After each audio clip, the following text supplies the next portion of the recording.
Universal Music Group has officially responded to Drake's very detailed 81-page defamation federal lawsuit that he filed to kick off 2025 against his own label. UMG's response says not only are these claims untrue, but the notion that we would seek harm to the reputation of any artist, let alone Drake, is illogical.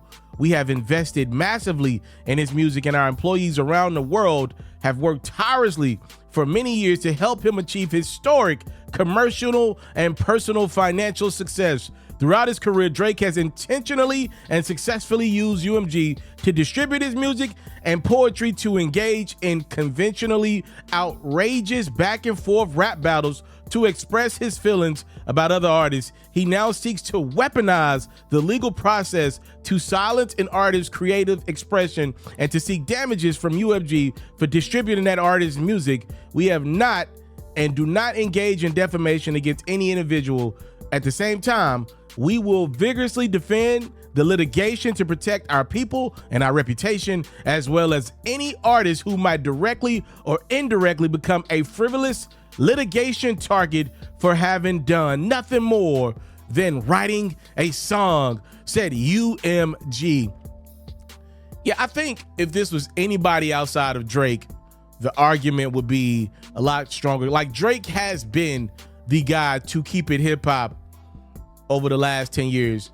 I mean, if you diss Drake on wax, more times than not, the boy is giving you some bars. He's engaged in rap battles in the past, but clearly Drake believes if somebody goes too far in his direction, like, yo, all right, now I gotta either step away from the battle or go a different route, which this time around is the legal route. Like with Pusha T, he said, Jay Prince stepped in and said, don't do what you about to do, because reportedly Drake had a record ready, right? And he said it was going to be a deadly one. So my question is, what would Drake have wanted UMG to decide had he released that record at Pusha T? And then with Kendrick, obviously he's going the legal route.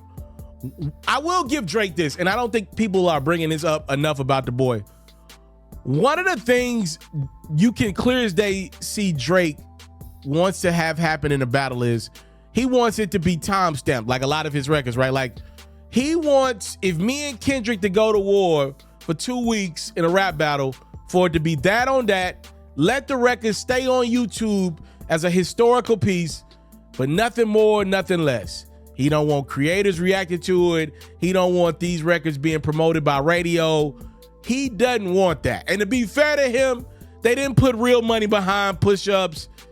He didn't allow back-to-back to go as far as he could have. Back-to-back could have been a #1 record if UMG would have really pushed that button. But clearly Drake looks at it like, I can make hits all day and night. I don't want those records where I'm in that bag to go as far as they could.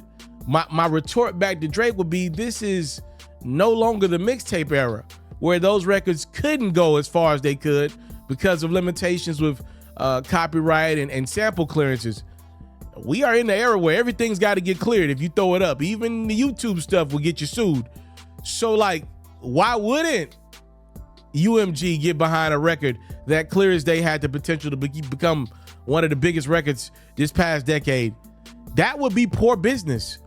And it would be against the creativity license that an artist has.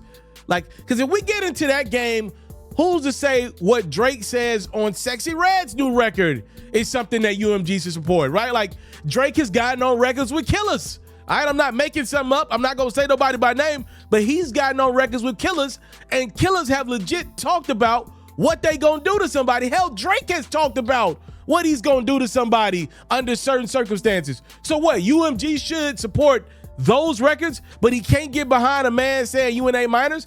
And by the way, Drake, I'll take it a step further. Sometimes rappers be capping in records. So y'all cap is good enough to make it to UMG and get recorded and get published and get promoted. But Kendrick's cap, which we believe what Kendrick is saying about Drake being a PDF is cap. I want to make that clear, right? But it's all cap. You're trying to get them to support some of the cap and not all the cap. That ain't right. I cannot side with Drake on that one. That makes absolutely no sense from a guy as smart and strategic as Drake, which is why a lot of people like me, who I love Drake, man. But it does feel like sore loser syndrome. Take my ball and go home syndrome.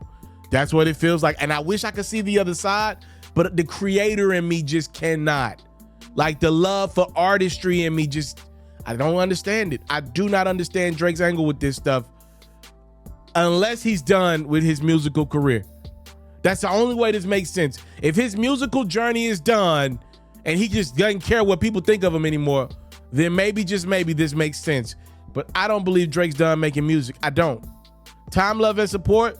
Make sure you hit the subscribe if you enjoyed the great quality content. There's only one me. There's only one me. I'm out.